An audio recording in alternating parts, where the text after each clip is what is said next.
చిన్న చిన్న వాటికి మందిరం మానేయాలనుకుంటున్నావా? నెహెమ్యా జీవంలో ఒక మాట అన్నారు, దేవా నీ మందిరమును మేము విడిచిపెట్టము అన్న. మందిర క్షేమమే నీ క్షేమం అవుతుంది. యెరూషలేమా నిన్ను ప్రేమించే వారు ఏమవుతారు? వర్ధిల్లుతారు.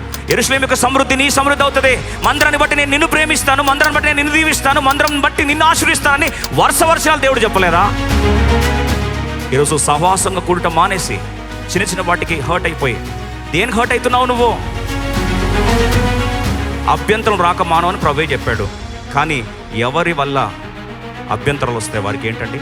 శ్రమ. A hungry believer is a dangerous force unto the powers of darkness. అంధకార చీకటి శక్తులు భయపడేది ఎవరికండి? తృష్ణ గల విశ్వాసికి. ఈరోజు నువ్వు దేవుని కలుసుకోవాలని తృష్ణ ఉందా? నా దేవుని కలుసుకోవాలి, నా దేవుని ముఖ దర్శనం చేసుకోవాలి, I want to meet God, నా ప్రభుని నేను కలుసుకోవాలని తృష్ణ ఉందా? ఈ తృష్ణను సాతాను ఎలాగైనా సరే పాడు చేస్తాడు. ఆసక్తి చల్లారిపోయేటట్టు చేస్తాడు. ఆరంభంలో దేవుడు అంటే వల్లమాలిన ప్రేమ. కాలక్రమేణా చూస్తే ఒక్కసారి పాత విశ్వాసాలు గుర్తు చేసుకుంటే దేవుని ఆరంభంలో ఎంత ప్రేమించావు, ఈరోజు చూస్తే ప్రేమ ఏమైంది? చల్లారిపోయింది. Love waxed cold, hunger is already dead. ఆసక్తి విషయం ఏమైనా మాంద్యులమైపోయాం. ఈ రాత్రి గుర్తించండి, ఆసక్తి చల్లారిపోయిందా? Is your desire hunger for God already dead? తృష్ణ లేకపోతే నీ జీవితంలో ఉద్యోగం ఉండదు. సాతాను వచ్చి నేను ఏం చేస్తాడు? నీ ఆసక్తిని ఏం చేస్తాడు? చంపేస్తాడు. Every revival in history began with hunger and every tragic fall began with the robbing of hunger. తృష్ణ పోయిన రోజు ఉద్యోగం ఏమవుతుంది? చల్లారిపోతుంది. ఆసక్తి చల్లారిపోతే ఉద్యోగం ఏమవుతుంది? చల్లారిపోతుంది. నిజమైన తృష్ణ ఉజ్జీవానికి నాంది పలుకుతుంది. కానీ సాతాను తృష్ణ ఏం చేస్తారు తెలుసా? చాలా సిల్లీ నక్కలు, సిల్లీ ఫాక్సెస్ అని పెట్టాను దీని టైటిల్. ఏం ఫాక్సెస్ అండి? Silly foxes. అపోస్తల కార్యం 6వ అధ్యాయంలో స్టెఫెన్ లాంటి పరిశుద్ధాత్మతో నింపబడిన దైవజనుడు పరిచర్య చేస్తూ ఉంటే సంఘం ఉజ్జీవాగ్ని రగులుతూ ఉంటే విషాదం చెప్పమంటారా? వేలాది మంది సంఖ్య నంబర్ ఎక్స్ప్లోడ్ అయిపోయి వేలాది మంది రక్షణ పొందుతూ ఉంటే దయచేసి ఈ మాట, ఆ దినంలో శిష్యుల సంఖ్య విస్తరించుచున్నప్పుడు అనుదినము పరిచర్యలో తమలో విధవరాండ్లు చిన్న చూపు చూచిరని హెబ్రీల మీద గ్రీకు భాష మాట్లాడే యూదులు సనగసాగారు.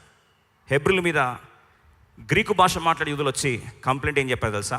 మా విధవరాలను మీరు ఏం చేస్తున్నారు? చిన్న చూపు చూస్తున్నారు. యువర్ ఇగ్నోరింగ్ అస్, యువర్ బిలిట్లింగ్ అస్. సంఘానికి మేము వస్తే మమ్మల్ని మీరు ఏం చేస్తున్నారు? చిన్న చూపు చూస్తున్నారు. ఎక్కడంట? ఏదో పెద్ద సమస్య, పెద్ద సింహం కాదు, చిన్న గుంటనక్క. అది ఏం గుంటనక్క తెలుసా? అన్నం వడ్డిస్తుంటే సర్వింగ్ చేసే వాళ్ళు ఉంటారు కదండి, వాళ్ళు పొరపాట్లో కొద్ది తక్కువ వేశారంట. వీళ్ళు వెంటనే పక్క ప్లేట్ చూశారు. ఓహో, హెబ్రీలు ఒరిజినల్ యూదులకేమో ఎక్కువ వేశావు, గ్రీకు భాష బాటే మాకేం చేశావు? తక్కువ వేశావు. ఇది భాష ప్రాతిపదికన మాకు చిన్న చూపు చూస్తున్నారని ఒక సిస్టర్ ఏమనిందంట, ఇంకొక సిస్టర్తో గుస మాట్లాడిందంట. ఆమె ఊరుకుంటుందా? మొత్తం గ్యాంగ్ అసోసియేషన్ చెప్పింది ఏమని? ఇదంతా నిజమే, మనల్ని చిన్న చూపు చూస్తున్నారు, ఈ సంఘంలో మనకేమైంది? చిన్న చూపు చూస్తున్నారని చెప్పి చిన్న గుసగుసలు కాస్త ఉద్యమం అయిపోయింది. ఉద్యమం అయిపోయి ఆ సంఘాన్ని ఏం చెప్పారు? చీల్చబోతున్న సందర్భము. ఒక మాట చెప్తాను, ఇలా చిన్న వడ్డించే దగ్గర చిన్న గుంటనకు వస్తే కాపాడే ప్రయత్నము చేయలేని పరిస్థితిలో ఆ సంఘం చీలిపోతుంటే స్టెఫెను చివరికి కాపాడడానికి ఏం చేశాడు తెలుసా అండి? ఈ మందిరంలో ఏ సమస్య వచ్చినా సరే, దయచేసి జాగ్రత్త వినండి, మందిరంలో ఏ అవమానం వచ్చినా సరే, మందిరంలో ఏ తృణీకరణ వచ్చినా సరే, అయ్యా నీ మందిరం మాత్రం విడిచిపెట్టే ప్రసక్తి లేదని చెప్పి ఒకే ప్రాంతంలో విడిచిపెడితే ఎప్పుడు తెలుసా? రాళ్ల వర్షం తన మీద పడి తన గుండె చప్పుడు ఆగిన ఆఖరి క్షణం వరకు దేవుని సేవ చేస్తూ మరణించాడు.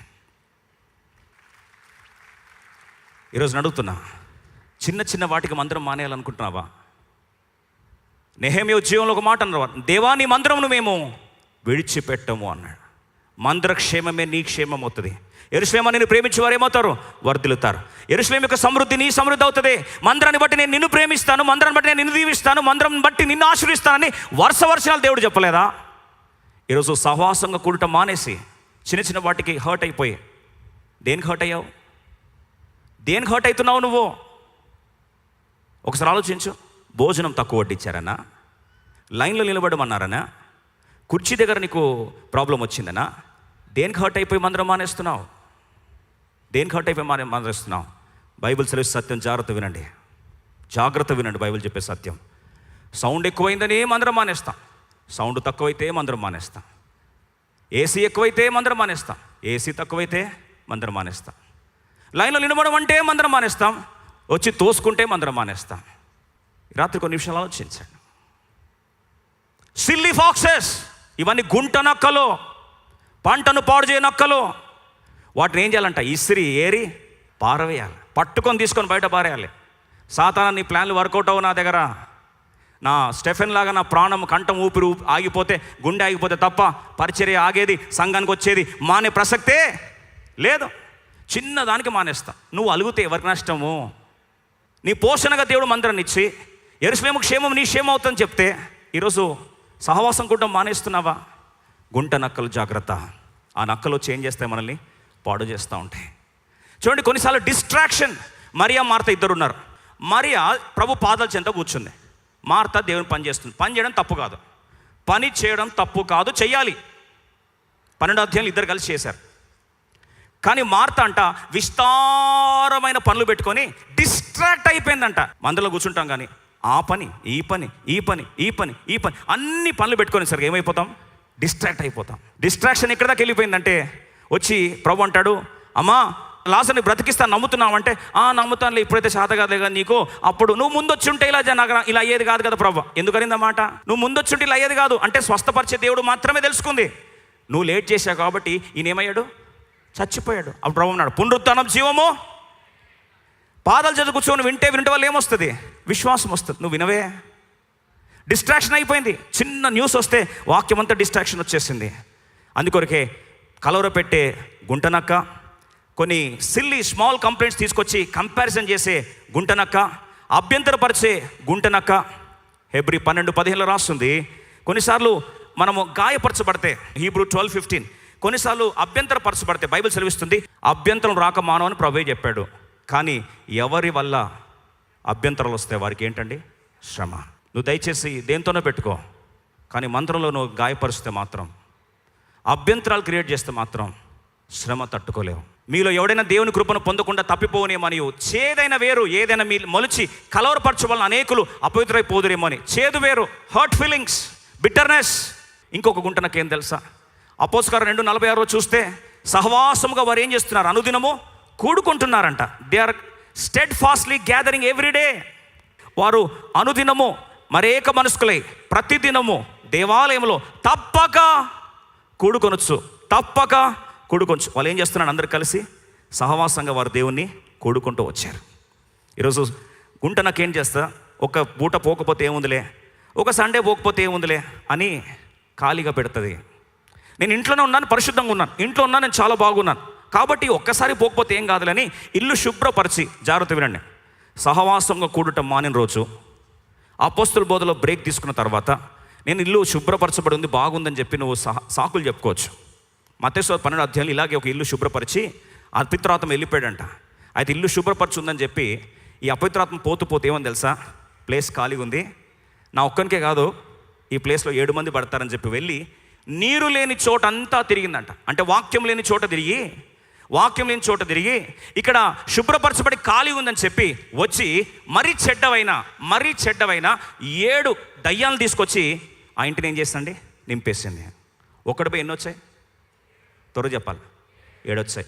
వాడి మునుపటి స్థితి కంటే వాడి కడవరి స్థితి దౌర్భాగ్యకరంగా మార్చబడింది. ఈరోజు లాస్ట్లో తీర్మానం చేసుకోవాల్సిన మాట ఏం తెలుసా? ప్రవ్వ ఏమొచ్చినా సరే మందిరం మాత్రం నేను బిగర చెప్పండి. మందిరం మానడానికి ఏదైనా గుంటనక్క నన్ను ప్రేరేపిస్తే ఆ గుంటనక్కను ఏం చేస్తా?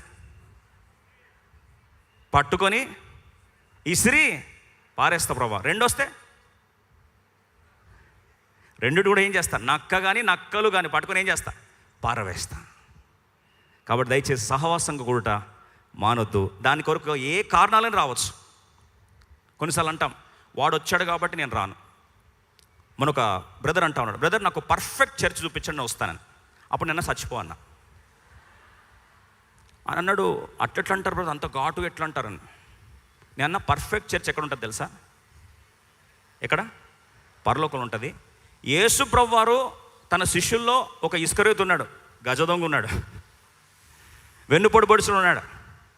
ఆయన సహవాసం అయితే మానలేదు కదా. అందులో ఒకడు బొంకినోడు ఉన్నాడు, ఒకడు పొడిచినోడు ఉన్నాడు, ఒకడు నమ్మనోడు ఉన్నాడు. నువ్వు ఈ చేతిలో గాయంలో ఏలు పెట్టి చూస్తే తప్ప నమ్మను ఉన్నాడు. అంతా బ్యాచే. అంత బ్యాచ్ ఉంటే కూడా దేవుడు ఏం చేస్తాడు మరి? వాళ్ళని ఏర్పరచుకోలేదా? ఒక మాట చెప్తాను. ఒక దైవజనుడు అన్నాడు, పర్ఫెక్ట్ చర్చ్ కావాలంటే నువ్వు వచ్చి మందిరంలో పర్ఫెక్ట్ చర్చ్లో జాయిన్ అవ్వాలని ఆశపడితే నువ్వు వచ్చినందుకన్నా చర్చ్ పర్ఫెక్షన్ కోల్పోతుంది అన్నాడు. బహుశా మీరు చట్టెట్లా కోల్పోతుందని బైబిల్ సెలవిస్తుంది. ఏ భేదం లేదు, అందరూ పాపం చేసి దేవుని మహిమను పొందలేకపో. ఒకవేళ ఏదైనా పర్ఫెక్ట్ చర్చ్ ఉందనుకో, నువ్వు పోయి దాంట్లో జాయిన్ అయ్యావనుకో, అదేమవుతుంది?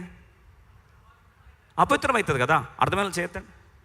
అందుకొరకే మనము పర్ఫెక్షన్లోకి వెళ్ళేవారం. దేవుని రూపంగా మార్చబడ్డానికే దేవుడు సంఘాన్ని ఇచ్చాడు. కాబట్టి పొరపాట్లు ఏమైనా జరిగినట్లయితే సంఘం మాత్రం మానడానికి వీలు లేదని దేవుని సన్నిధిలో మరొకసారి స్థిరపరచబడతాం.